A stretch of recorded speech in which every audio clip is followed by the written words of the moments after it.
love, la paix. Voilà. On parle des droits de l'homme, des droits de l'homme. Oui. Quand il n'y a pas de paix, il n'y a pas de droits de l'homme. Soyons sérieux. Yeah! Et je voudrais ici interpeller la France, les États-Unis, la Russie, la Chine, l'Angleterre.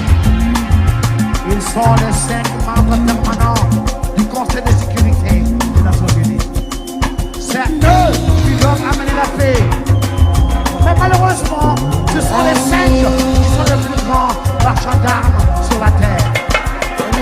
Mon frère Sarkozy, tu dis que l'Afrique n'est pas entrée dans l'histoire. Et je voudrais te donner une chance unique pour entrer dans l'histoire pour l'éternité. L'abolition de la guerre sur la terre. Mesdames et messieurs, bonjour et bienvenue à ce grand débat animé par votre serviteur Serge Nyawa. Merci encore une fois de plus à Malik Sall pour la réalisation de cette émission. Je voudrais quand même dire bonjour à nos amis panélistes qui sont avec moi sur ce plateau et depuis leur position pour participer à ce grand débat. Merci encore une fois de plus. Et je voudrais d'ores et déjà dire que nous avons quand même un thème qui va vraiment porter sur l'actualité au niveau international et au niveau national. Aujourd'hui, nous allons parler des élections présidentielles Côte d'Ivoire, USA. Et nous allons quand même analyser les résultats au niveau de la Côte d'Ivoire, au niveau de USA maintenant. On vous a donné les résultats. Nous allons voir les perspectives de M. Joe Biden si ces résultats-là portaient donc à la finalité. Merci encore une fois de plus. Je voulais d'ores et déjà aller droit au but en accueillant notre ami l'honorable Hamzan depuis sa position. Monsieur l'honorable, monsieur Hamzan, merci encore d'être avec nous. C'est la première fois que vous êtes avec nous pour ce grand débat. Tout à fait, c'est la première fois que je participe à ce débat sur ce thème particulier et sur cette émission. Très heureux d'être avec vous. Merci, monsieur Hamzan. Et en attendant cela, nous allons avoir nos amis qui viendront plus tard. Je vais parler de l'honorable Aruna et aussi l'honorable Issoufou. À côté de monsieur Suleiman Hamzat, nous avons Madame Kondo depuis sa position qui participe aussi à ce grand débat. Madame, merci encore d'être avec nous. Merci à vous, mon frère Serge. Merci à monsieur Hamzat. J'espère que nous allons passer de très bons moments avec l'élection de M. Joe Biden et tout ce que nous pouvons tirer en tant qu'Africains, en tant qu'Africains, surtout Africains vivant sur le continent africain, ce que nous allons tirer des élections et les leçons même à partager à partir du processus électoral et démocratique des États-Unis. Merci à tous. Merci, madame. Alors, dans mon studio, j'ai donc monsieur Yves Kenao, qui, en tout cas, chaque fois est avec moi pour le grand débat. Aujourd'hui encore, monsieur Yves Kenao, c'est un plaisir pour moi pour vous dire Akwaba.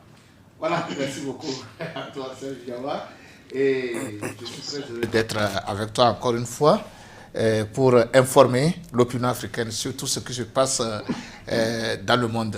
Et bonsoir à tous les panélistes et surtout les téléspectateurs depuis leur position. Je dis bonsoir. Merci, monsieur Yves Kenao. Alors, on va aller droit au but.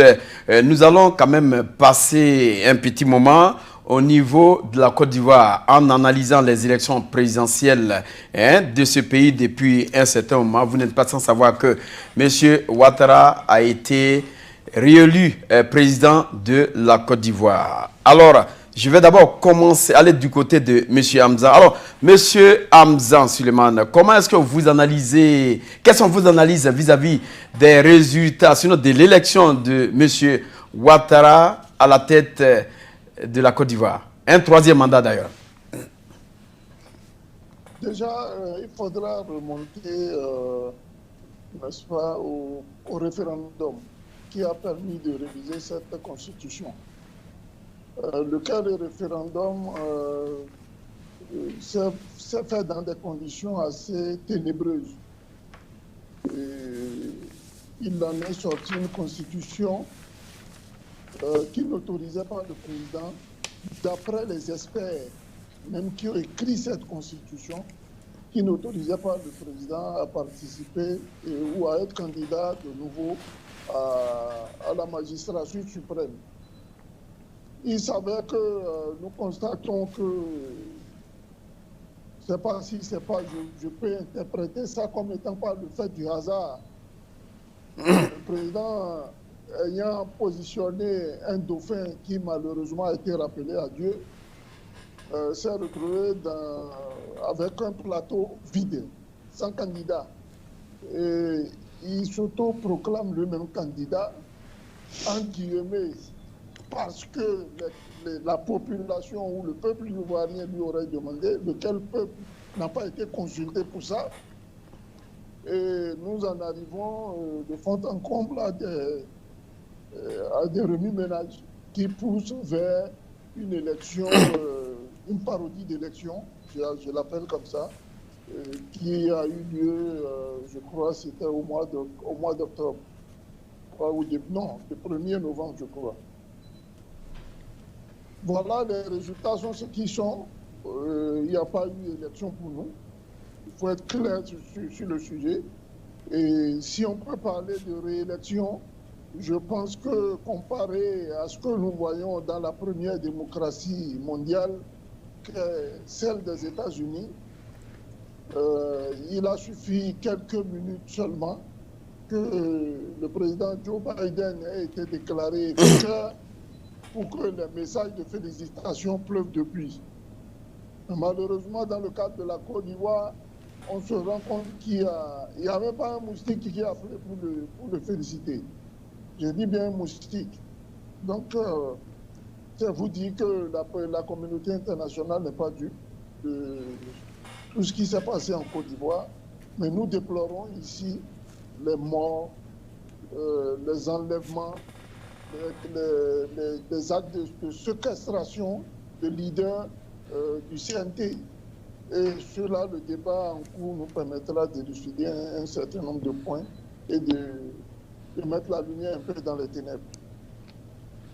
D'accord. Avant d'aller sur Madame Kondo qui va quand même nous donner, tu vas nous faire un petit calcul sur ces résultats. Monsieur Hamza, je pense que là, au niveau de ces élections, le débat est clos sur le fait que M. Ouattara brigue un troisième mandat dans la mesure où, d'après ce que les deux camps ont expliqué, en tout cas ils sont opposés, hein. M. Ouattara est illégal pour le troisième mandat. De l'autre côté, la Constitution lui confère un troisième mandat, un premier mandat parce que c'est une nouvelle Constitution et qui rentre dans une nouvelle République. Et donc, alors, vis-à-vis de cela, est-ce que vous avez un petit quelque chose à dire?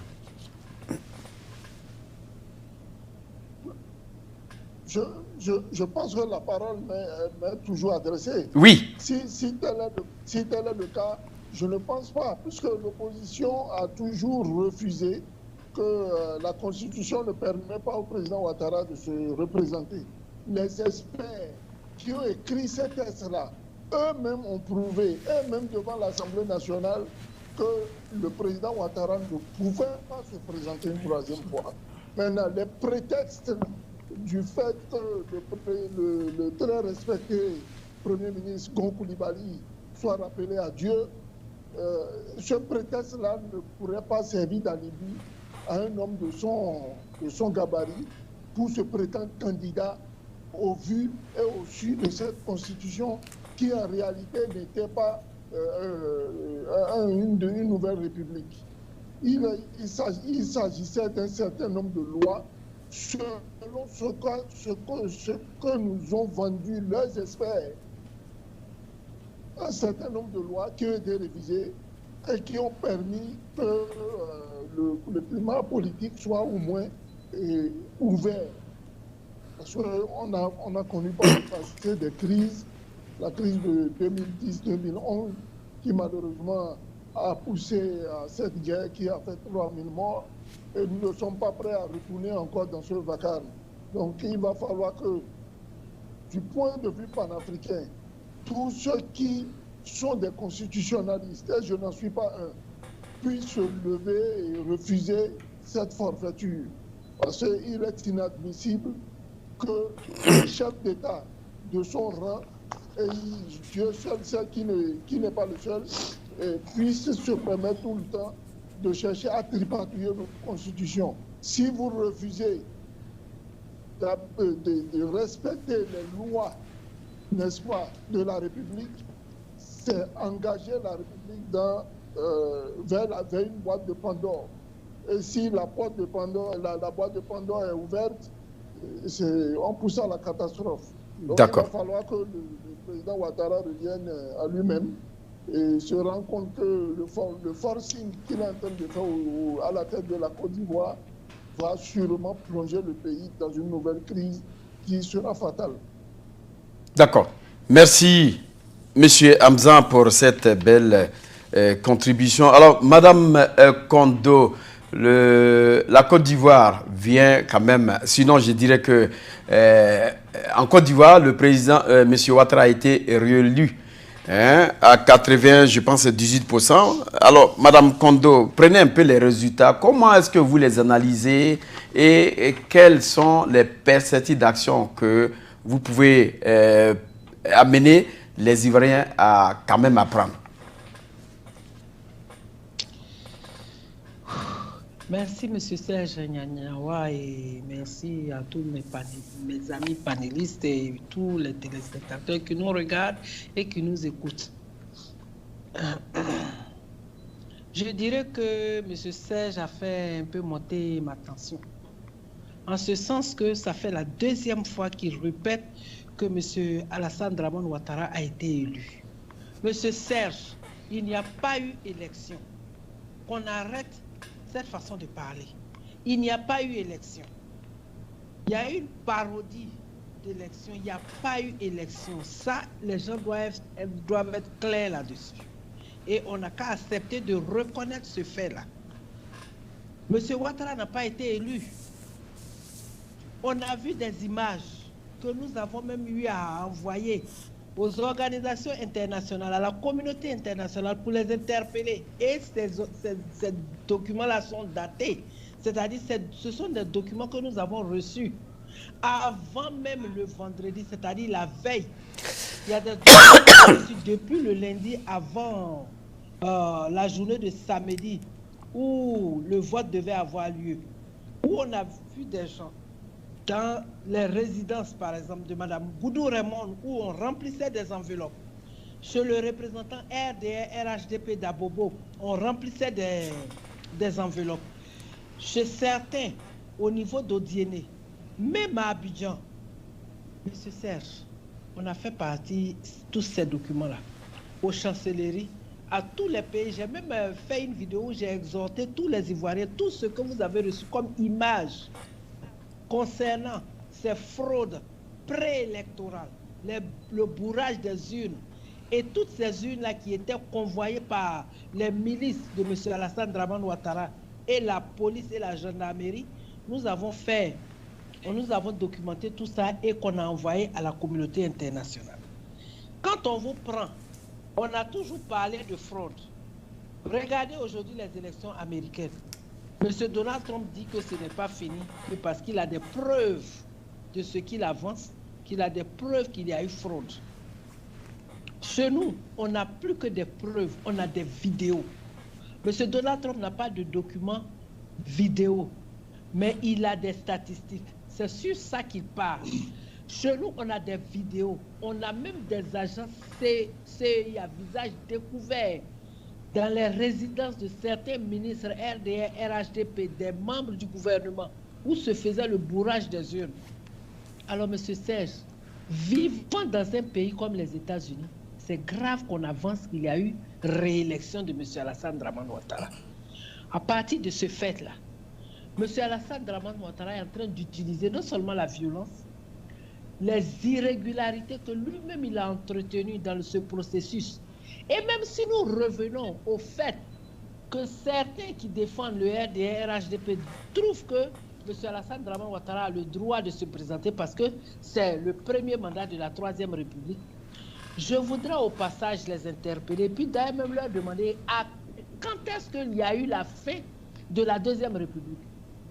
Parce qu'avec la fin de la Deuxième République et même le référendum tel que M. Hamza l'a mentionné tout à l'heure, le référendum et tout ce qui a suivi devait faire l'objet d'une démission de la Deuxième République pour qu'on commence à aborder la Troisième et qu'on passe à ce qui devait arriver, c'est-à-dire les élections. Parce que d'après eux, M. Alassane Dramane Ouattara est dans la légalité puisque c'est le premier mandat de la Troisième République. Demandons aux Ivoiriens. Moi, je n'ai pas fait des études de droit. Tout ce que je connais du droit, c'est le droit élémentaire. Il ne faut pas voler, il ne faut pas attaquer quelqu'un, il ne faut pas. Mais ce qu'on appelle le droit constitutionnel, même ceux qui ont fait des études de droit, il y en a qui sont spécialisés en droit pénal, en droit des affaires, en droit constitutionnel et tout ça. C'est pour dire que ce que nous disons, c'est à partir de ce qu'eux, ils ont déjà avancé que nous parlons. Seulement, on demande, et je veux savoir, quand est-ce que le Premier ministre de la Deuxième République a rendu sa démission pour qu'on pense et pour qu'on envisage la Troisième République qui donnerait le droit à M. Alassane Dramane Ouattara d'aller pour le premier mandat de la Troisième République. Quand même, il ne faut pas se foutre des gens. Même si on n'a pas de notion de droit constitutionnel, c'est eux-mêmes qui ont défilé. Tous ces agrégés-là, certains sont dans son gouvernement, certains ont quitté son gouvernement, certains n'ont jamais été dans son gouvernement. C'est tous ces développements-là. Et on revient sur le fait que ce sont des choses que tous avancent. Et ils ont même confirmé, il y a un même à qui on a demandé de rendre sa main parce qu'il a dit qu'il allait, il allait se faire un peu le bras ou bien mettre sa main au feu, un truc comme ça, s'il s'avérait que M. Alassane Dramane Ouattara envisage ou alors aille aux élections ou alors comme candidat. Il a dit qu'il n'y a rien dans la nouvelle constitution qui peut même autoriser, sinon pousser M. Alassane à se présenter. Et le même qui a dit ça, après quand on lui a posé la question, c'est comme si ce monsieur-là n'a jamais lu un livre de droit. Il s'est perdu dans les explications. Et jusqu'aujourd'hui, on ne peut pas. Nous sommes dans une guerre de communication. Nous sommes à l'ère de la communication. Alors, quand vous avancez des choses qui ne sont pas justes, si les gens ne rectifient pas, si des gens ne viennent pas pour vous prendre au mot, quand ça demeure, ça commence à s'apparenter à la vérité. Et c'est ce que nous devons éviter. D'accord. Je vais m'arrêter là pour... D'accord. Madame Kondo, je viendrai tout à l'heure à vous pour essayer de répondre quand même à une inquiétude. Et je vais d'abord m'adresser à M. Yves Kenao. Alors, M. Yves Kenao, vous avez écouté M. Hamzan, vous avez écouté Mme Kondo. Les deux, simultanément parlant, il n'y a pas eu d'élection. C'est une parodie d'élection et que M. Ouattara n'a pas été élu. Donc, merci beaucoup. Alors, comment est-ce que vous pouvez faire aujourd'hui les analyses de tout ce que nous voyons en Côte d'Ivoire et quel est votre message? Merci beaucoup, Serge Nyawa. Je comprends surtout Mme Kondo. Je la comprends. Elle est dans sa logique. Elle n'a jamais accepté qu'il y aura élection. Elle n'a jamais accepté qu'il y aura élection. Mais il y a eu élection. Elle n'a jamais accepté que les peuples africains sont impuissants devant le système colonial. que ce soit le Togo, le Sénégal, la Gambie, les peuples africains sont impuissants. Avec ces élections en Côte d'Ivoire, sa théorie que le peuple ivoirien n'est pas le peuple togolais est tombée à l'eau. Je voudrais aussi dire que lorsque nous parlons sur Tempo Afrique TV qu'il y a eu élection, c'est que nous voulons être responsables. C'est parce que nous sommes responsables et je soutiens 100% mon collègue Serge Gnawa qui a dit que M. Alassane Ouattara a été réélu. Je le dis haut et fort à tous les téléspectateurs de Tempo Afrique TV. Ce n'est pas Serge Gnawa qui le dit. La République ivoirienne l'a dit. Les élections ont été effectuées sur le sol ivoirien. Même si, en certains endroits, il y a eu empêchement, les élections officiellement ont eu lieu. Et l'organisation internationale peut le témoigner. Et les institutions de l'ONU peuvent le témoigner. N'oubliez pas aussi qu'on a eu deux candidats qui ont quand même fait, écoutez, deux candidats qui ont fait leur campagne. Donc, les deux autres candidats étant dans l'opposition ont quand même fait appel à la désobéissance. Mais nous avons, sans surprise, M. Kenao, ouais, nous avons dans ces résultats vu un pourcentage qui a été attribué à ces candidats, à tous ces candidats qui n'ont pas fait la campagne et qui ont lancé la désobéissance, en tout cas civile. Voilà, donc je voudrais tout simplement dire aux gens que M. Serge Gnawa avance des choses avec preuve à l'appui. Il ne les a pas inventées, il y a eu élection. Que ça plaise aux gens ou pas, Serge ne fait que reporter ce qui a été fait. Bon, maintenant les résultats, chacun peut les interpréter de sa manière. Chacun, tout le monde. Je ne vais pas me plonger dans cette polémique de qui est quoi, qui n'est pas quoi, mais je voudrais tout simplement dire aux gens que la fin d'une république intervient à la suite d'un référendum, d'une nouvelle constitution. Et cette fin n'est pas visible, elle est tacite. Revenez un peu sur les résultats. Quand vous prenez les 4 qui ont été obtenus, ou quand vous prenez tous les résultats, que vous les analysez, que vous les mettez ensemble, on va jusqu'à 100 et quelques %. Voilà. C'est là où je dis, j'étais une fois dit que les résultats des urnes, ce sont les résultats que l'organe qui organise les élections, qui est chargé de les proclamer. Vous êtes en train de rire, là. Voilà. Donc, les résultats de votre CEI, même si c'est au-delà de 100%, c'est ce résultat-là. Et on convient avec.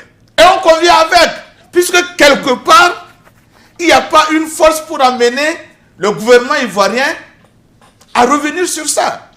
Tout ce qui se passe, Madame Kondo a parlé des États-Unis.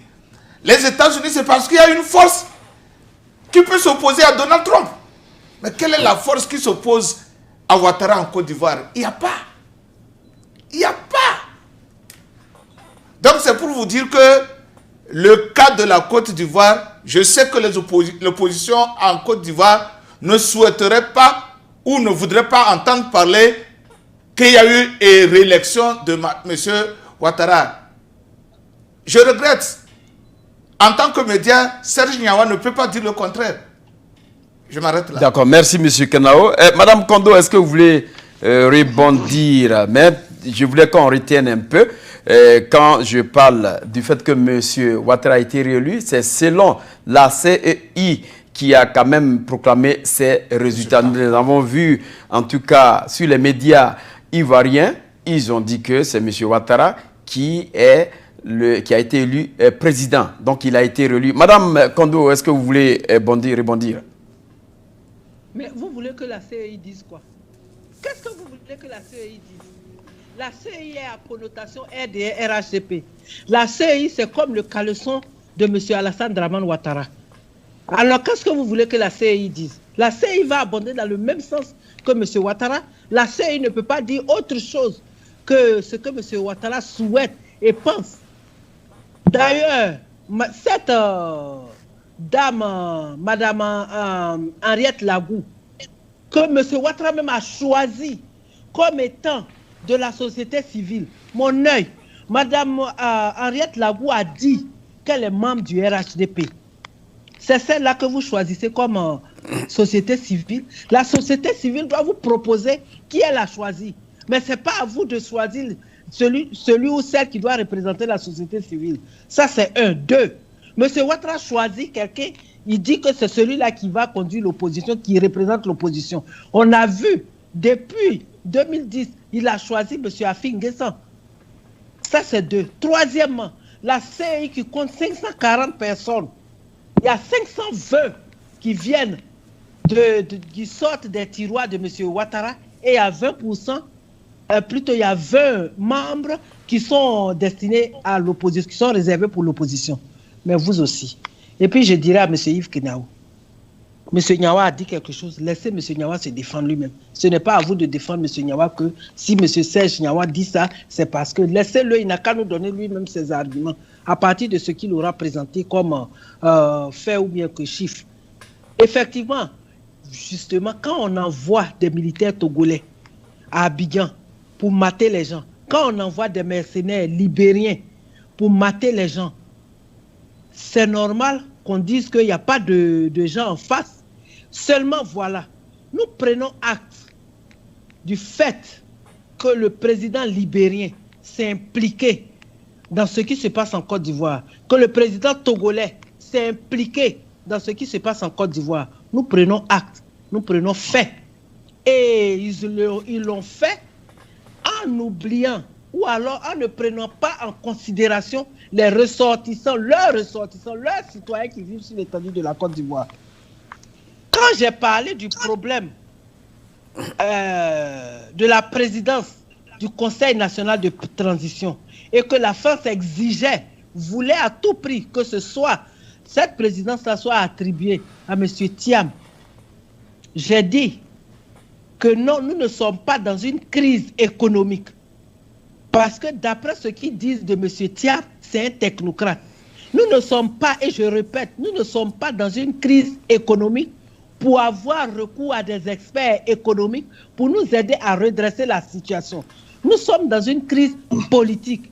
Elle doit trouver sa résolution ou alors les éléments qui peuvent nous permettre de résoudre ce contentieux, ce problème-là. Ça doit être des éléments politiques. Le jour où on va nous dire que la Côte d'Ivoire est en cessation de paiement, que nous sommes en faillite, on va trouver ou alors on va chercher des experts économiques pour nous aider. Mais pour le moment, c'est un problème politique qui a besoin d'une résolution politique. Effectivement, Monsieur Yves Kenaou, il se plaît en disant qu'il n'y a personne devant M. Ouattara. Mais ce n'est pas grave. Il n'y avait personne quand M. Ouattara régnait en maître absolu. Aujourd'hui, il y a des voix qui s'élèvent. Il y a même des Ivoiriens vivant sur les terres ivoiriennes qui commencent à écrire, qui commencent à se plaindre, qui commencent à faire entendre leur voix. C'est pour vous dire que ça prendra le temps que ça va prendre, mais nous avons foi. Et nous savons que cette affaire-là, on va la régler une bonne fois pour toutes. Et n'empêche, ou alors, quel que soit ce qui va arriver, mais nous allons résoudre ce problème-là. Et je pense qu'on trouvera les résolutions, pour ne pas dire les éléments, pour nous débarrasser de M. Ouattara. Merci. On a vu M. Bush, quand il était, je vais parler du fils Bush, quand les Égyptiens se sont révoltés, j'étais au travail quand ils ont proposé près de 80 milliards pour aider M. Hosni Moubarak à appeler l'opposition pour les réformes que l'opposition avait tout le temps réclamées. Et l'opposition a refusé d'aller à la table de négociation et on a vu ce qui s'est suivi. Merci, et ils madame. se plaignaient aux États-Unis ici du fait que pourquoi les gens ne veulent pas accepter la main tendue de Hosni Moubarak. Parce qu'ils savent, et ils ont même dit, on ne va pas trouver quelqu'un comme Hosni Moubarak. Merci, moi, madame. Je leur ai dit, on peut trouver, parce qu'il y a 80 millions d'Égyptiens, et on peut trouver même 200 000 personnes qui pourraient jouer aux espions comme M. Moubarak l'a fait pour vous, les États-Unis, et pour l'Israël. Vous entendez, Je vais madame? m'arrêter là pour le moment. Voilà. Merci, madame Kondo. Vous avez rebondi. Alors, monsieur Hamzan, tout à l'heure, vous avez quand même dit qu'il n'y a pas eu d'élection et il y a eu quand même enlèvement, mort, emprisonnement. Vous n'êtes pas sans savoir qu'il y a eu aussi la formation du Conseil national, en tout cas de transition, qui est dirigé par Bédier. Et nous sommes en train de voir que tous les membres aujourd'hui de ce conseil ont été arrêtés. Alors, au vu de ce que vous êtes en train de voir, quel est le message? Qu'est-ce que vous conseillez réellement? Quelles sont les solutions que vous pouvez prévoir selon vous, avec tout ce que nous sommes en train de voir? Ces conseils à l'opposition, ces conseils au peuple ivoirien, pour que, en tout cas, les Ivoiriens qui aujourd'hui sont sans couverture puissent avoir l'espoir. Déjà, je vais répondre sur le fait que, et je reste coagulé, hein, mais sur mes propos, il n'y a pas eu d'élection en Côte d'Ivoire. Je le dis pour la simple raison que dans l'organisation d'une élection, on convoque le corps électoral. Pour convoquer le corps électoral, il faut qu'une liste permanente, informatisée, soit mise sur pied et vérifiable. Est-ce que les Ivoiriens ont eu l'occasion d'aller vérifier s'ils sont inscrits à cette liste électorale? Moi, je ne fais pas de parti pris. Je vous dis ce que je connais. De deux, est-ce que le corps électoral a été convoqué en son temps? Ce qui aurait pu permettre aux Ivoiriens, une fois la liste électorale affichée, d'aller au retrait des cartes d'électeurs. Il savait que dans cette élection, il y a eu, d'après ce que nous disent les statistiques de cette LEPI dont vous parlez, cette CEI dont vous parlez, 53% d'Ivoiriens qui n'ont pas été chercher leur carte d'électeur. Je ne voudrais pas énumérer ici les raisons ou les causes qui ont poussé à ça.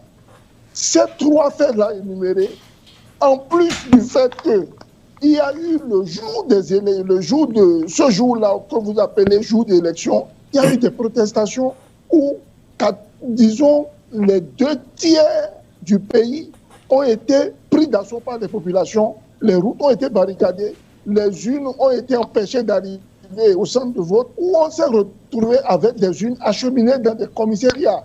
Je vous parle d'images. On a collecté un maximum de preuves qu'on pourrait faire mettre à la disposition de la communauté internationale. En tant que panafricain, je ne peux pas, de ma position, dire que ça, on appelle ça une élection. Franchement, nous, on a depuis 1990 au Bénin, là, des élections. Les élections chez nous au Bénin, bon, sauf que depuis un certain nombre de temps, il y a des ratés. Les élections étaient des périodes de fête. Ce n'est pas le cas en Côte d'Ivoire.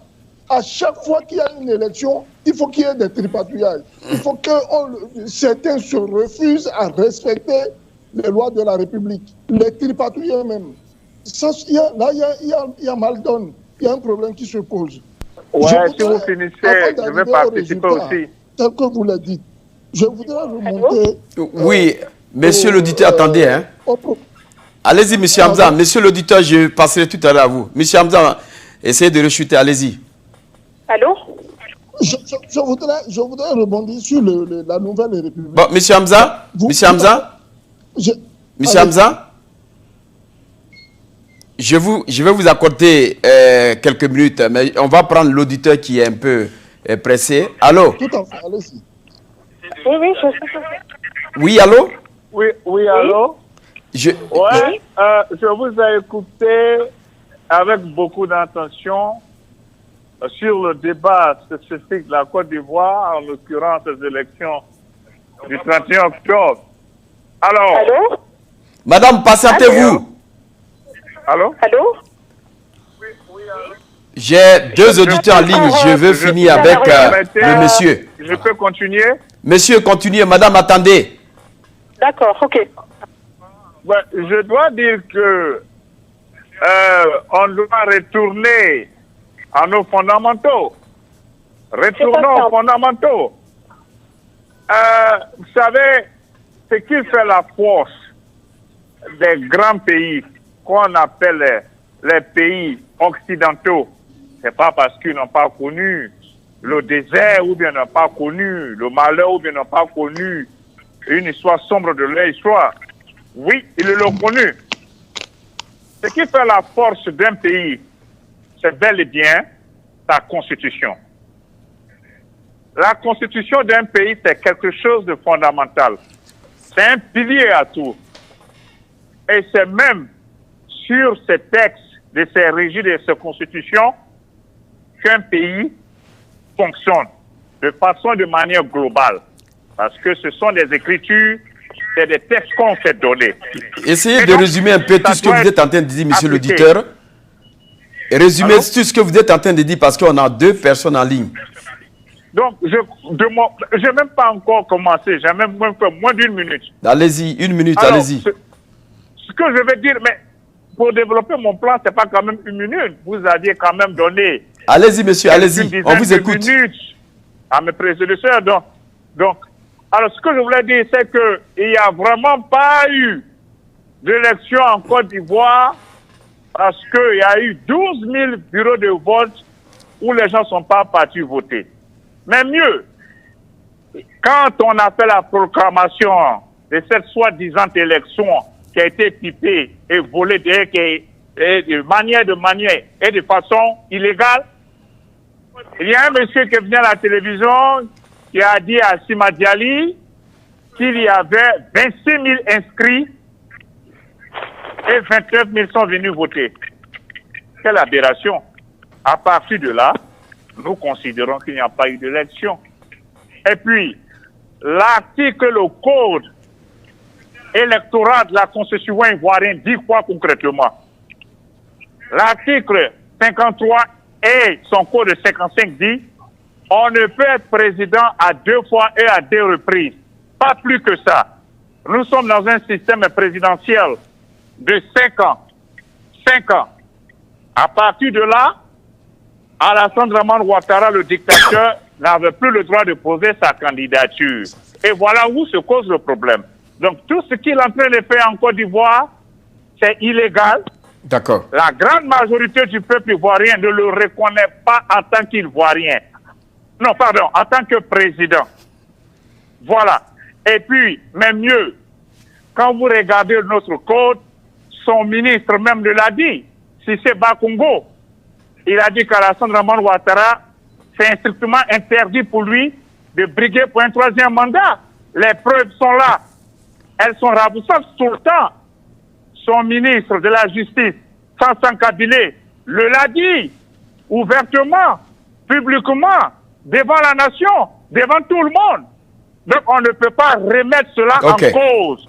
Il faut respecter la Constitution. Merci. Et je dis, nous allons faire de notre mieux, prendre entièrement notre responsabilité pour faire dégager ce farfelu dictateur de Ouattara qui empoisonne la vie ivoirienne pendant 30 ans. Merci, monsieur. Et pour dans peu de temps.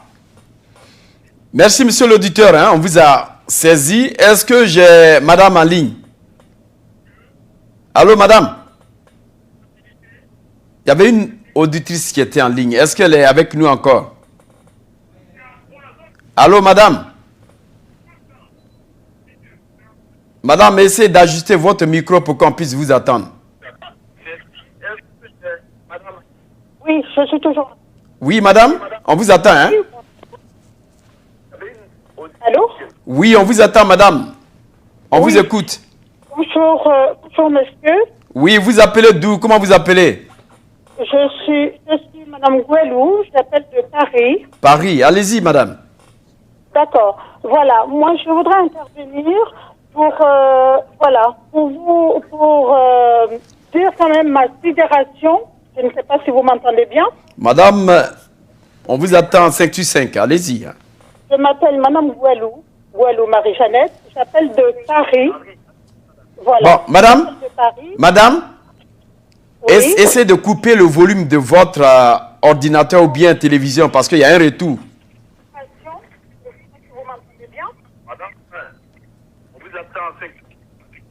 Voilà. Je suis sidérée par rapport à la réaction des Africains. Oui. Ah, pardon. Oui.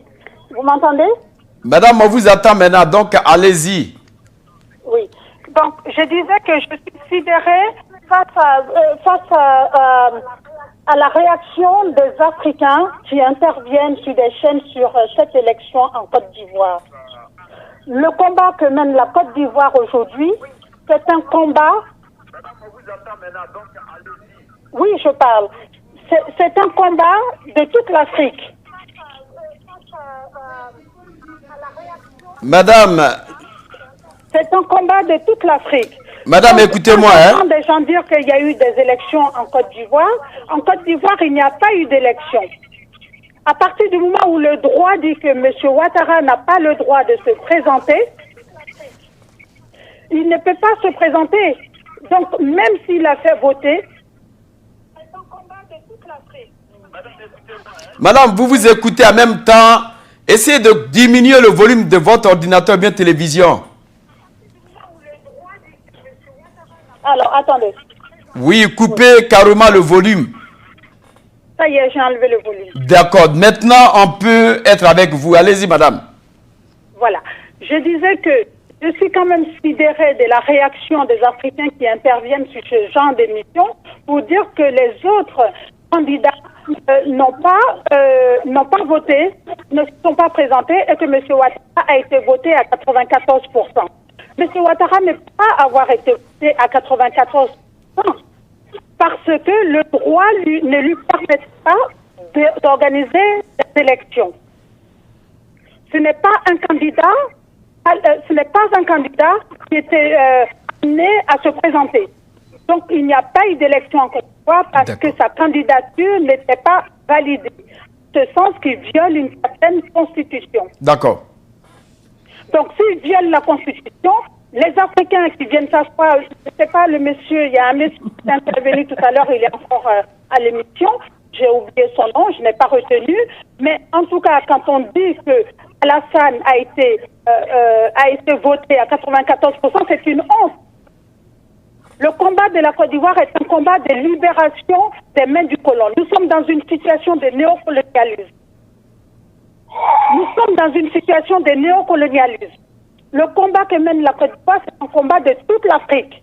Si les Africains ne se lèvent pas pour comprendre que ce combat-là est un combat de toute l'Afrique, c'est une honte. C'est vraiment une honte. Parce que nous sommes là, ici, aujourd'hui, on se fait tuer en Côte d'Ivoire, on tue des enfants, on tue des gens, on met des hommes politiques en prison, sans foi ni loi, il n'y a rien, et on suppose qu'on est dans une légalité. On fait arrêter M. Pied, alors qu'il n'y a pas eu de jugement, il n'y a pas eu d'arrestation, il n'y a rien eu, mais où sommes-nous? Où sommes-nous? Rien n'a été décidé. Comment on peut accepter ce genre de choses? Et on a des Africains qui viennent s'asseoir pour dire qu'ils connaissent les choses et ils nous racontent des balivernes. C'est une honte. Ayez honte de vous. Merci, madame. Les chefs d'État en Afrique qui font n'importe quoi et qui acceptent de voler l'Afrique pour donner à l'Europe, mais vous ne comprenez rien. Vous ne comprenez rien. Rien du tout. Merci, madame. Je crois qu'on vous a... je voulais dire.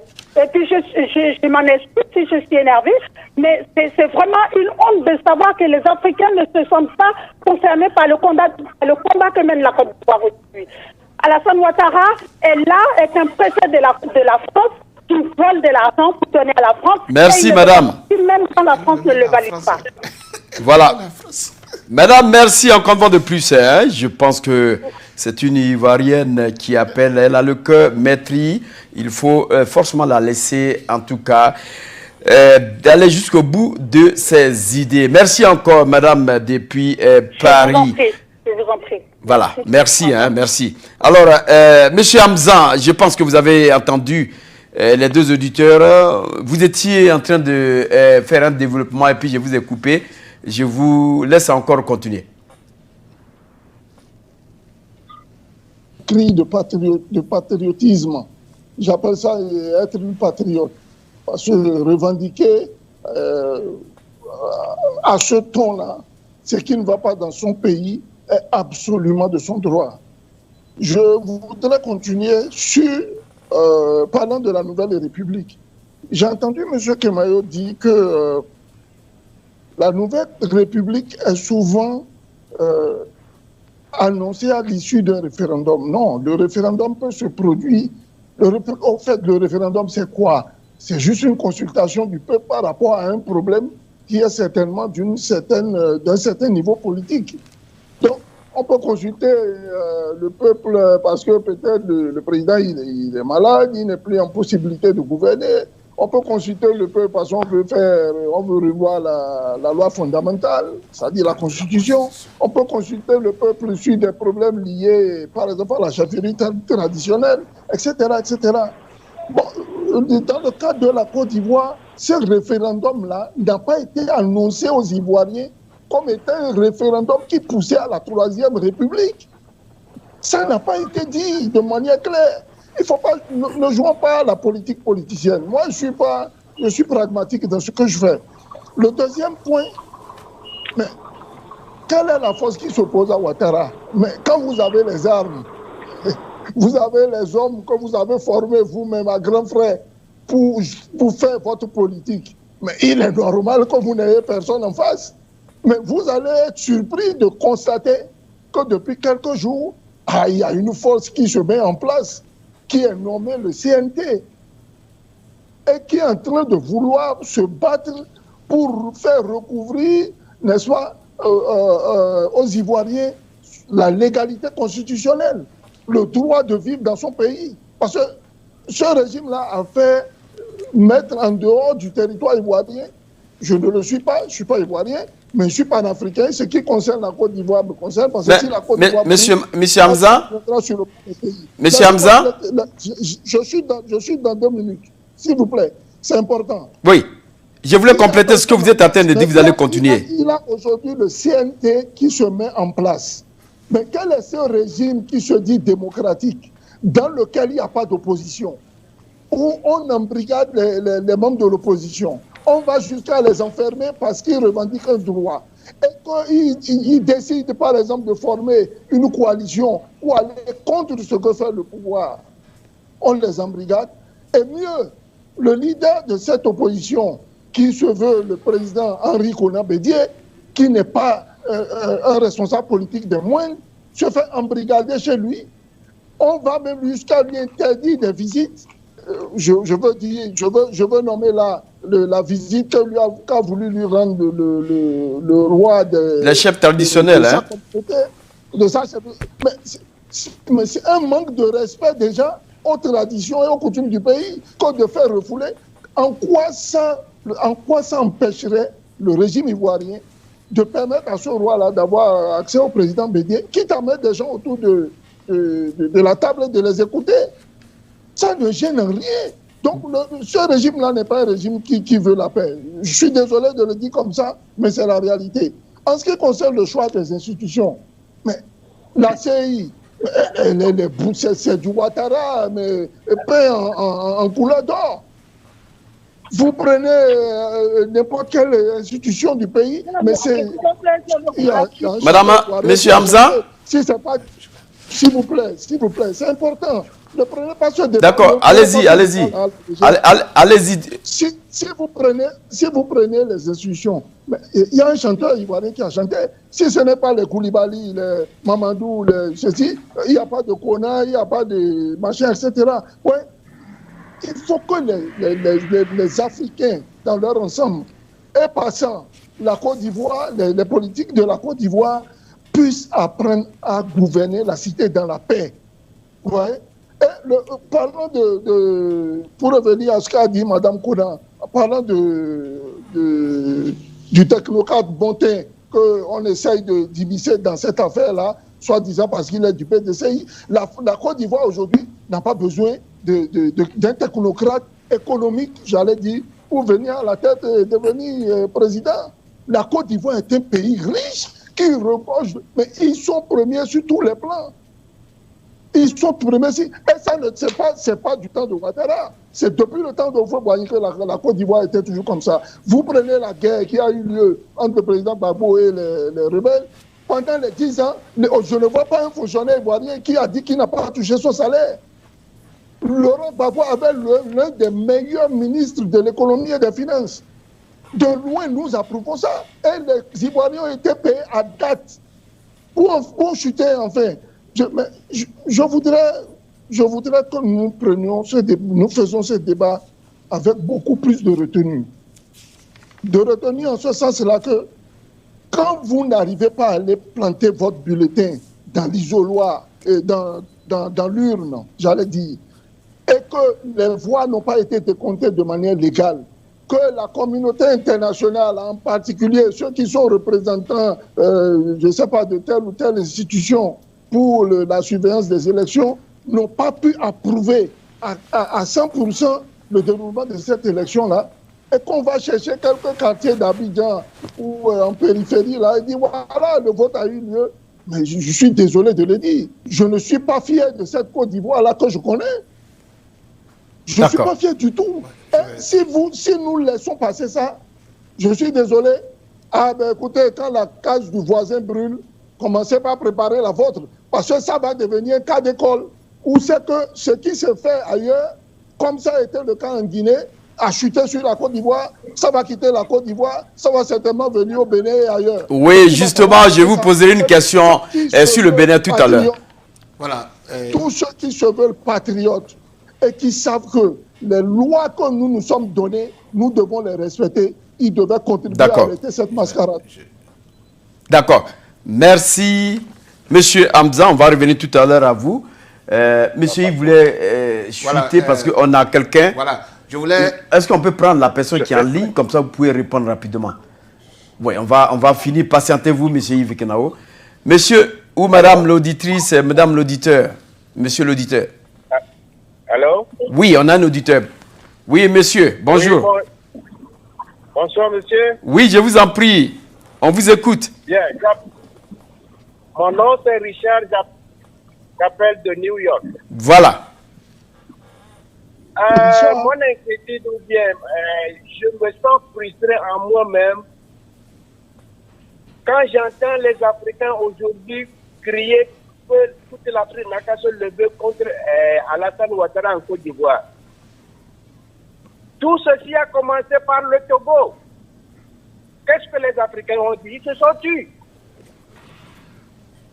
Maintenant, c'est la Côte d'Ivoire, on nous appelle de se lever tout. Personne n'a pris téléphone et a fait allusion à celui du Togo. C'est toujours la Côte d'Ivoire, la Guinée, c'est tout. Alors que le Togo fait 4e mandat. En tout cas, je laisse le reste à vous, les journalistes, de juger. Merci. Monsieur Richard, nous avons eu le temps de parler du Togo en long et en large. Jusqu'à la fin, on a passé près d'1 mois à parler du Togo et nous continuons toujours de parler du Togo dans Chronique de la semaine et aussi dans les autres émissions comme Lumière Internationale. Donc nous continuons de parler de tout le continent africain. Ce n'est pas seulement la Côte d'Ivoire où les élections sont en tout cas en vue. Alors... Non, excusez-moi. Alors? Oui, allez-y. Je ne parle pas de vous, journalistes. Je parle des Africains maintenant qui prennent téléphone et appellent Tempo TV. Quand vous parlez du Togo dans le temps, ils n'intervenaient pas. D'accord. Parce que ce n'est pas mon pays. Voilà. Voilà. En tout cas, merci. Finalement, on a compris votre inquiétude. Il y avait une mauvaise incompréhension. Tempo Afrique est toujours là pour le continent africain. Ce que les gens disent bas, on le dit encore plus haut pour que vous preniez vos dispositions parce que nous voulons libérer l'Afrique. Monsieur Kenao, finalement. Voilà, très rapidement, et je vais chuter avec mon mot de fin. Je voudrais dire à mon ami, le panafricain, mon Suleiman Hamza. Suleiman Hamza, je ne sais pas de quelle nationalité Azat, je ne sais pas de quelle nationalité vous êtes. Il est du Bénin. Mais souffrez que chez vous au Bénin, on vient d'informer que vous êtes du Bénin. Souffrez que chez vous au Bénin, en février, toute l'opposition a refusé de participer aux élections législatives, sous prétexte qu'elles n'auront pas lieu, qu'elles ne seront pas valides. Mais les candidats de M. Talon a été élus. Et aujourd'hui, c'est eux qui légifèrent pour toute l'opposition béninoise et pour tout le peuple béninois. Vous vous trompez. Il y a eu le cas du Togo, où l'opposition n'a pas participé aux législatives. Le parti au pouvoir et ses amis ont été, et c'est aujourd'hui ces députés élus qui dirigent, qui légifèrent pour le Togo. C'est-à-dire que je vais être pragmatique et je voudrais que Africains que nous soyons pragmatiques. Laissons les émotions de côté. En politique, il n'y a pas d'émotion. Même si c'est la famille de M. Ouattara qui a voté pour lui, il y a eu élection. Qu'on ne se trompe pas, qu'on ne se mette pas derrière, qu'on ne se refuge pas derrière ce mot de constitution de ceci là ou de cela. Même le 31 octobre en Côte d'Ivoire, si c'était M. Ouattara et sa femme seule qui étaient partis voter, il y a eu élection et il est élu. Ensuite, que les oppositions en Afrique cessent de parler de boycott, ça n'a pas marché. Et ça ne marchera pas devant ces régimes forts, soutenus par le système de l'oppresseur. Vous devez comprendre ça. La force de M. Ouattara, ce n'est pas lui. La force de Fonia Singh, ce n'est pas lui. La force de Alpha Condé, ce n'est pas lui. C'est son appartenance. C'est leur appartenance au système dans lequel ils sont. Mais c'est ce qui est difficile à l'Africain de comprendre, même à ceux-là que je crois qu'ils puissent faire la différence. Ils ne le font pas. Je parle des intellectuels africains. Ils ne le font pas. Ils se confondent à la masse. Ils réfléchissent de la même manière que la masse. Et l'Afrique est toujours là-bas, là où elle était depuis 400 ans. Si on réveille mon grand-parent, mes grands-grands-parents aujourd'hui, ils vous diront que là où l'Afrique était quand ils étaient vivants, elle est toujours là-bas. Qu'est-ce que nous, Africains, nous apportons ce qu'ils ont fait, nos grands-parents ont fait? Rien. On se met derrière les mots du blanc, constitution. Qu'est-ce que c'est qu'une constitution? C'est un bout de papier qu'on peut changer à tout moment. Et quand je parlais de constitution tantôt, je parlais de référendum tantôt, je me référais à la constitution. Je ne parlais pas de consulter le peuple pour la maladie d'un président ou de consulter le peuple pour ceci ou cela. Je voulais parler de la constitution. Et en Côte d'Ivoire, le cadre de la Côte d'Ivoire, on n'allait pas au référendum pour élire un président, pour changer un président. On allait pour changer la constitution. Donc le peuple ivoirien devrait s'attendre à une nouvelle constitution. Et c'est ce qui a été fait. Donc quelque part, je voudrais que les Africains comprennent qu'en politique, il n'y a pas d'émotion. Donc après, avec cette nouvelle constitution, on a une nouvelle république? Est-ce qu'on a une nouvelle république? Tacitement, c'est une nouvelle république. Mais les politiciens ne voudraient pas l'entendre. Les politiciens africains ne voudraient pas l'entendre. Mais qu'est-ce qu'il fait d'une nouvelle république? Est-ce que... C'est le référendum renouvelant, modifiant ou changeant. De président, parlement, oui, la constitution, c'est elle. C'est la constitution qui est la république. C'est l'acte de naissance de la république. D'une république. C'est ce que les politiciens africains ne veulent pas comprendre parce que ça ne les arrange pas. Je vais vous donner avant de partir un scénario qui peut se reproduire aux États-Unis dans quelques années. Vous voyez avec l'élection de M. Biden, si elle venait à être confirmée, après 2 mandats, après 2 ans, le Congrès américain va dire à M. Biden qui souffre d'une maladie, qui est dans l'incapacité de continuer le travail. Alors, la vice-présidente Harris va prendre le devant. Et quand elle va faire les 2 ans de Biden, on va aller aux élections, elle va gagner. On va aller encore aux élections, après 4 ans, elle va gagner. Elle fera 10 ans. 8 ans. 8 ans plus les 2 années de Biden. Elle fera 10 ans au pouvoir. Et là, on va retrouver les Africains qui vont applaudir ça. Alors qu'en Burundi, C'est le cas de Burundi que les Africains ont qualifié de dictateur. On va se retrouver peut-être dans 10 ans, dans le cas de Burundi, où il y a eu un demi-mandat et 2 mandats pleins. Mais qu'est-ce que les Africains vont dire en ce temps aux États-Unis? Que ce n'est plus une démocratie. C'est là que je vous dis que en fait, c'est la vie quotidienne de chaque État, de chaque peuple. Alors je voudrais que les Africains comprennent qu'en politique, il n'y a pas d'émotion. Ce qui est en train d'arriver en Côte d'Ivoire, si demain les forces changeaient, et quand je parle de force, je ne parle pas nécessairement de la force militaire, je parle de la force constitutionnelle, de la force républicaine. Je veux parler par exemple de la Cour constitutionnelle, je veux parler comme du Sénat, je veux parler des juges, je veux parler de l'administration, c'est ça la force. Et surtout, je veux parler de l'organisation de l'opposition elle-même. Mais quand une opposition ne veut pas aller aux élections, c'est difficile de lui attribuer des choses. C'est très difficile. S'il vous plaît, j'ai vu le cas du Togo, j'ai vu le cas du Bénin, j'ai vu plusieurs cas où les opposants se sont réfugiés derrière ce mot de boycott et ils ont payé le prix. Alors s'il vous plaît, je demande à la Côte d'Ivoire, je demande à l'opposition de la Côte d'Ivoire, comme elle est en train de s'organiser sur le terrain en un conseil de transition, je voudrais qu'elle mette sa force là-bas pour constituer un poids légal, un poids constitutionnel à ce que M. Ouattara va faire. C'est ça qui va payer. Et si on se refuge encore derrière ces histoires de boycott actif, c'est quoi même un boycott actif? Alors ça n'ira pas loin. J'ai apprécié le courage de l'opposition ivoirienne. J'ai apprécié le courage des opposants ivoiriens qui n'ont pas fui comme les autres opposants africains, qui n'ont pas quitté le pays et qui sont restés pour agir, qui sont restés avec ceux-là qui les ont soutenus. Et c'est ça qui donne la force au peuple d'être derrière. C'est ça qui montre le leadership. Vous comprenez? C'est ça qui montre le leadership africain. Ce vieux bédier, il pouvait aller se réfugier en France, dormir dans des chambres climatisées. Mais il a refusé. Il s'est mis devant.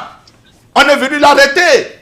Et ça donne le courage à cet Ivoirien qui est chez lui, qui voit cet homme de presque 90 ans qu'on vient arrêter, de dire, mais si on a pu arrêter mon grand-père, si mon grand-père n'a pas fui, pourquoi moi fuirais-je? C'est ça qu'on demande aux politiciens africains. Pas comme ceux-là qui, à la première chose, ils prennent la fuite, ils sont au maquis, ils sont en exil. Non, c'est ça la politique africaine, s'il vous plaît. Cessons de toujours croire qu'on ne peut pas réussir à renverser ceux-là qui sont au pouvoir. On peut, si on veut. On peut, si on s'organise. On peut. Mais quand je vois par exemple le Bénin aujourd'hui où l'opposition béninoise qui était forte est disloquée, est devenue rien du tout, mais ça fait mal. Mais moi quand j'étais étudiant... Elle a été contrainte à l'exil. Donc, mais quand j'étais étudiant encore à Lomé, c'est cette opposition, en fait, c'est ce peuple béninois avec lequel je travaillais parce que j'avais toute une admiration à cette manière unique, à ce peuple béninois d'arriver à faire instaurer la démocratie chez elle et chez eux. Mais aujourd'hui, quand je vois que les gens se sont réfugiés dans un activisme, au lieu d'être politicien, ça ne marche pas. L'activisme n'a jamais apporté quelqu'un au pouvoir. Alors je demande aux Africains d'être plus politiciens que activistes. Je m'arrête là. Merci, M. Kenao. Merci encore une fois de plus. Je pense qu'on va aller du côté de M. Hamzan. M. Hamzan, si vous voulez quand même rebondir vis-à-vis de la condition de M. Kenao. Je pense que...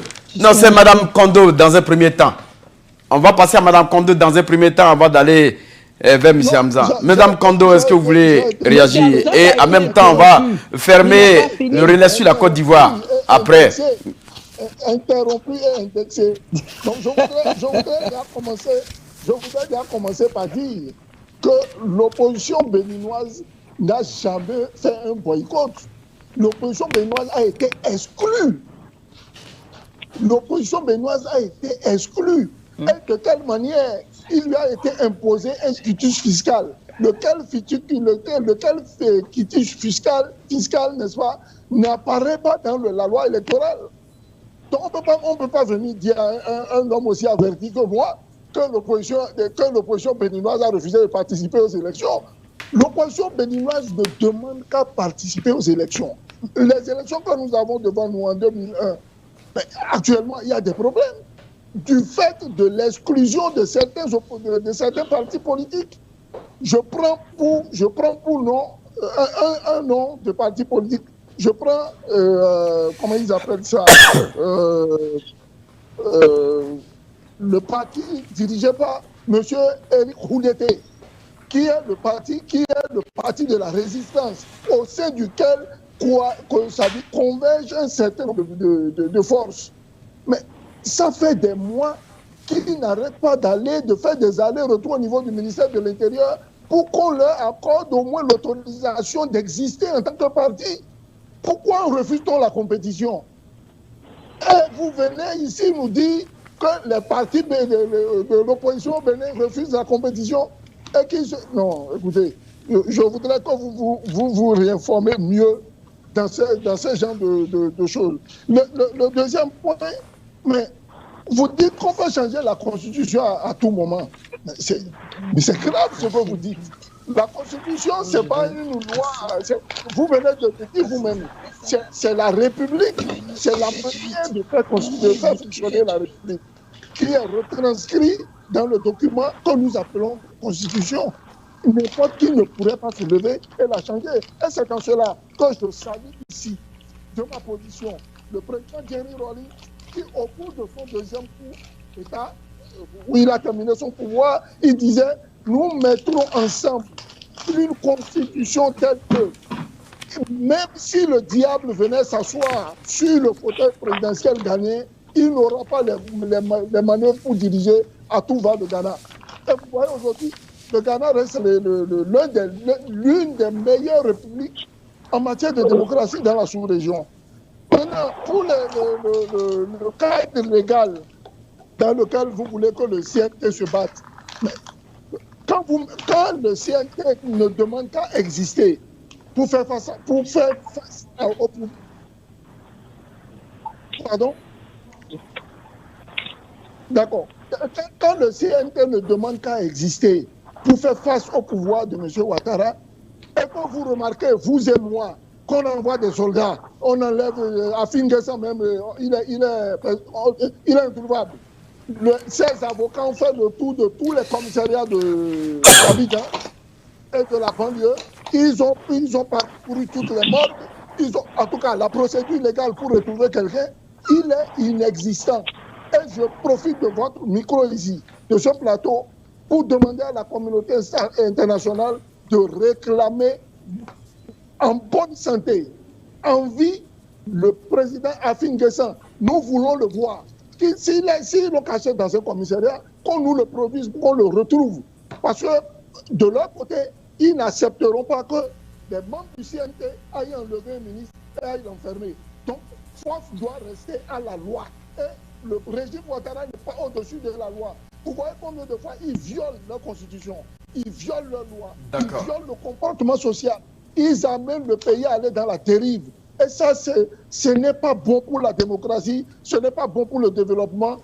Si la Côte d'Ivoire en est là où elle est, franchement, c'est du simple fait de la représentativité et de la représentation de M. Ouattara aux élections, de cette parodie d'élections qui vient de se dérouler. Et il faut que ça s'arrête. D'accord.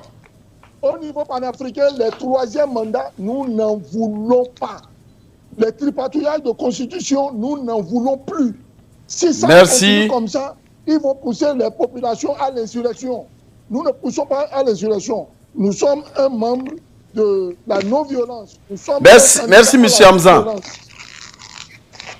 Monsieur Hamza, merci encore une fois de plus. On va revenir tout à l'heure à vous.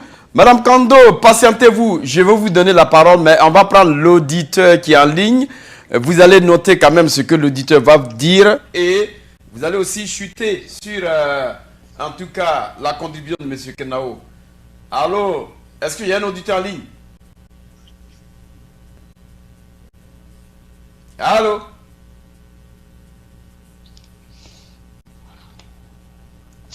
Est-ce qu'il y a un auditeur en ligne?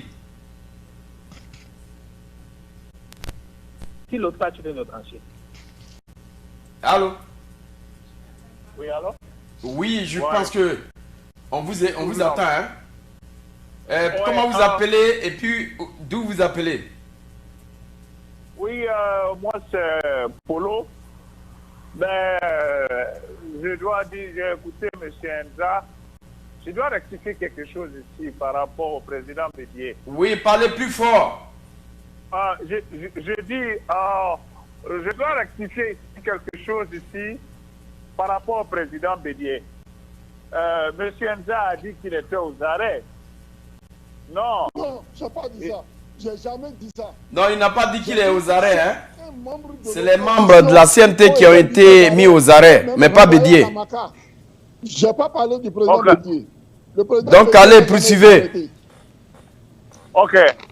Mais je voulais souligner l'élément catalyseur ici, c'est la Constitution.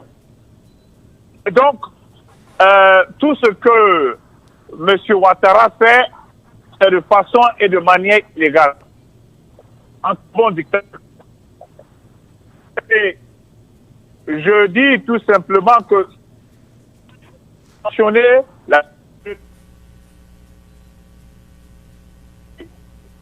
les Maliens ont pris leurs responsabilités. On peut le qualifier d'une résolution populaire, d'une lutte militaire qui a entendu les cris de la population, qui a pris acte et qui a décidé de prendre son destin en main et qui a dit au président, tu n'es plus président, parce que trop c'est trop et que le peuple ne veut plus de toi. Avec le M5 et l'arrivée du mouvement de l'imam Diko, de ce mouvement. Donc, je crois qu'en Côte d'Ivoire, on doit mettre fin à la communauté internationale, à l'ONU. Il faudrait que les Ivoiriens prennent leurs responsabilités pour dégager ce monsieur. Et c'est triste parce que l'armée en Côte d'Ivoire aujourd'hui est corrompue. Selon nos informations, le dictateur Ouattara, il a débloqué encore 18 milliards à qui il a donné de l'argent aux gens, à ses généraux, au commandant Apollo de la gendarmerie nationale, pour encore corrompre l'armée, pour que l'armée soit à ses côtés. Et une façon, une manière de faire peur au peuple ivoirien, pour ne pas que la désobéissance continue. Et c'est une manière de faire peur aux Ivoiriens.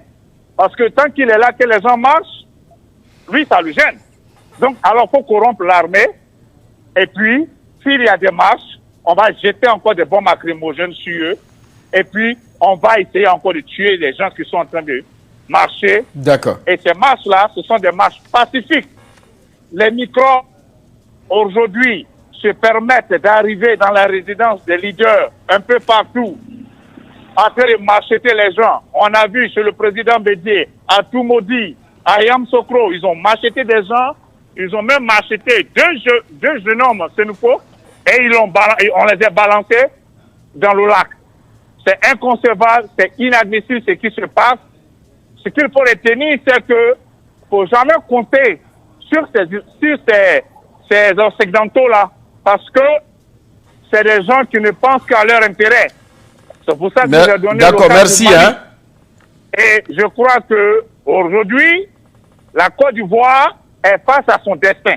Voilà. Si l'armée peut aujourd'hui être aux côtés de cette pauvre population, je pense que les choses et les données vont changer systématiquement pour enlever Ouattara au pouvoir. Merci.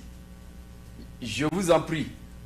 Je pense que si on n'a plus d'auditeurs en ligne, est-ce qu'on demande notre auditeur en ligne avant d'aller sur Mme Kondo? Allô? Monsieur l'auditeur? Allô? Oui, monsieur l'auditeur, bonjour. Allô? Oui, on vous écoute. Annoncez-vous, monsieur l'auditeur. Oui, c'est Mawena. Mawena, parlez encore plus fort, votre volume. Vous voulez réagir par rapport, en tout cas, à l'élection de M. Ouattara? Oui. je pense que ce qui se passe en Côte d'Ivoire, les Africains doivent réfléchir un peu plus sur la situation parce que il y a une guerre géostratégique qui est livrée à l'Afrique et au travers de la Côte d'Ivoire. La Côte d'Ivoire est un verrou stratégique qui, si jamais libéré, fera une liaison avec le Ghana et pour constituer une force et qui pourra entraîner, ou bien je dirais qui pourra aider à la création de l'unité de l'Afrique, de l'unité réelle de l'Afrique. C'est le même cas au niveau du Cameroun. Donc, les Africains doivent comprendre que ce qui se passe, ce n'est pas une affaire en réalité de la Côte d'Ivoire. C'est une affaire de toute l'Afrique. C'est pour cela que tant que toutes les oppositions en Afrique ne doivent pas réfléchir et faire un front commun, c'est-à-dire faire des communications entre eux et savoir comment est-ce qu'on va se libérer de ce joug de la France surtout et de la communauté internationale, on sera toujours là à faire ces jeux de constitution, etc. Ceux qui parlent de constitution, est-ce que M. Ouattara ne sait pas qu'il a un programme qu'il devrait exercer en 10 ans? Il le sait très bien. Mais il sait aussi à côté que ce qu'on appelle constitution, il peut le manipuler comme il veut. Donc c'est ce qui leur permet de manipuler les institutions en Afrique. Ils ont compris que on met quelque chose là qu'on appelle démocratie. On met quelque chose là qu'on appelle communauté internationale qui soutient cette soi-disant démocratie. Et on fait le jeu. À la fin des comptes, nous comprenons qu'il n'y a pas de démocratie en Afrique. Est-ce que je peux continuer? Monsieur Mawé, on vous écoute, hein? Chutez, allez-y. Ok. Donc, on comprend finalement qu'il n'y a pas de démocratie en Afrique. Il n'y a que des jeunes gens qui travaillent pour leur ventre et il y a des présidents dictateurs qui sont là, qui travaillent pour l'Occident. Donc, la lutte doit être endogène en fait. Et tant que cette lutte ne sera pas endogène, nous ne pourrons jamais y arriver. Et comprenons aussi que la démocratie doit se faire selon les Africains, pas selon ce que nous voyons à l'international. Parce que tant que nous allons suivre ce que nous voyons à l'international, on ne va jamais y arriver parce que c'est une bataille de survie. Les autres se battent pour leur survie. Donc, ils vont toujours créer du désordre chez nous pour pouvoir vivre. Je m'arrête là pour l'instant. Merci donc, Mawé. On va aller du côté de Mme Kondo. Alors, Mme Kondo, vous avez écouté quand même les auditeurs. Vous avez écouté aussi M. Hamzan, M. Kenao. Est-ce que vous voulez quand même dire quelque chose? Parce que nous allons essayer de fermer un peu le reflet sur la Côte d'Ivoire. Est-ce que vous avez vraiment quelque chose à dire? Je suis écœuré et je suis, disons, un peu déçu de l'intervention de notre frère togolais qui a dit qu'effectivement, concernant le Togo, les gens sont restés absents, les gens n'ont pas appelé, les gens ne sont pas intervenus, ça n'a pas intéressé les gens. Et qu'aujourd'hui, pour la Côte d'Ivoire, il y a certains qui disent que le combat de la Côte d'Ivoire, c'est le combat de l'Afrique. Vraiment, vraiment, vraiment, j'ai mal. J'ai mal parce que M. Serge et M. Yves Kedao, je vous prends en témoin. On a conduit des émissions ici, vous tous et moi. Nous avons conduit plusieurs émissions ici sur ce plateau concernant le Togo. Ça, c'est un. 2. On a critiqué la façon dont la C14 est sortie des discussions avec la médiation du président guinéen, M. Alpha Condé.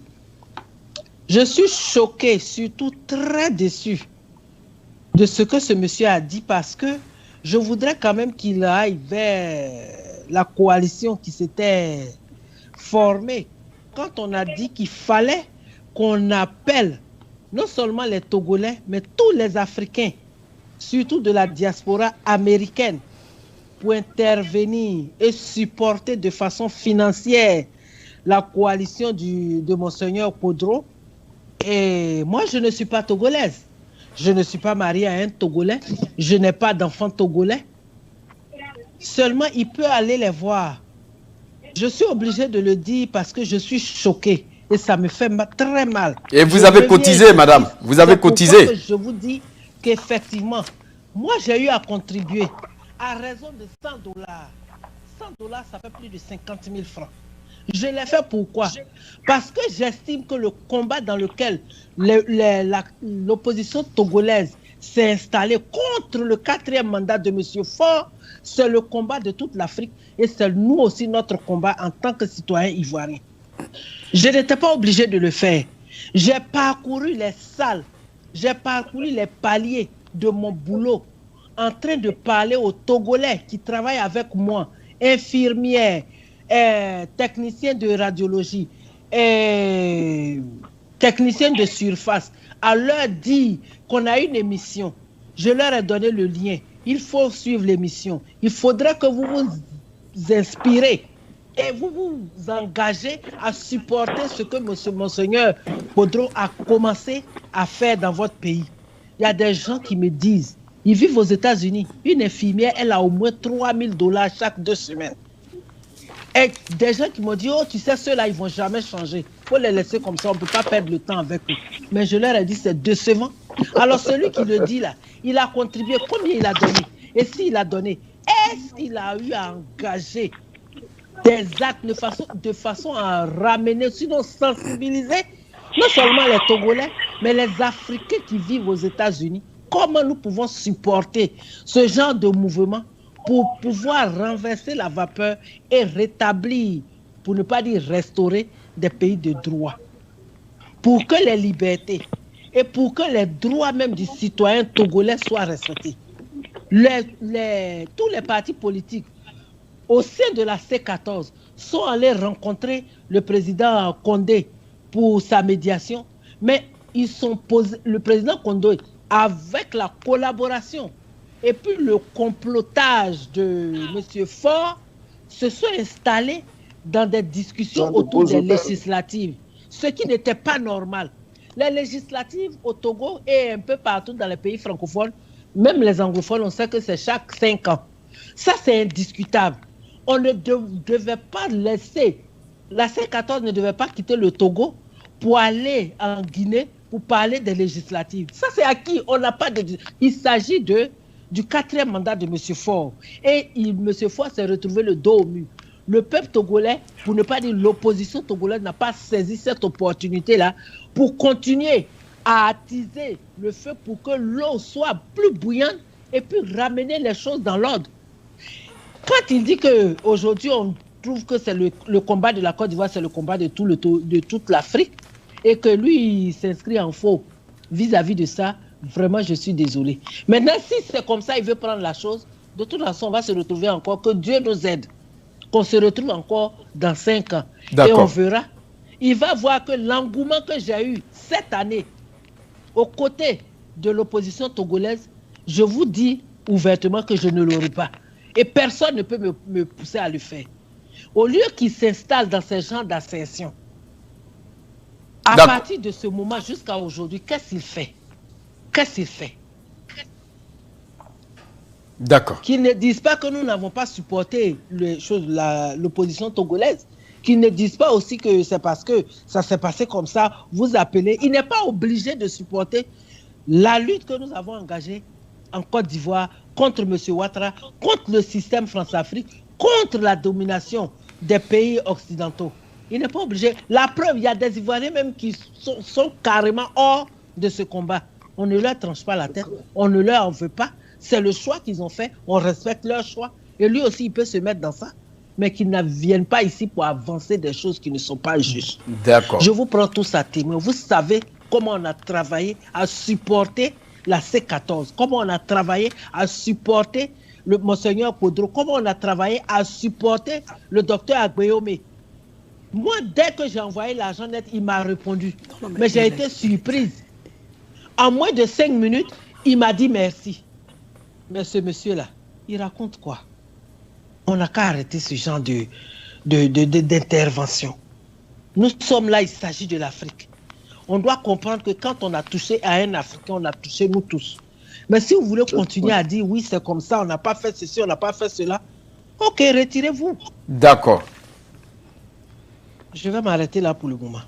Merci donc, Madame Kondo. Je voulais rappeler à nos auditeurs que dans 8 minutes, le président élu des États-Unis, son Excellence Joe Biden, va essayer de s'adresser à la nation américaine pour un discours où il va se déterminer. En attendant donc cela, je pense que, avant de clore, en tout cas, le volet de la Côte d'Ivoire, est-ce que, M. Hamzan, vous avez en tout cas votre dernier mot sur la Côte d'Ivoire? Quelles sont les propositions que vous pouvez faire à la Côte d'Ivoire? Mais si jamais nous voyons Joe Biden, on sera obligé de vous prendre l'antenne.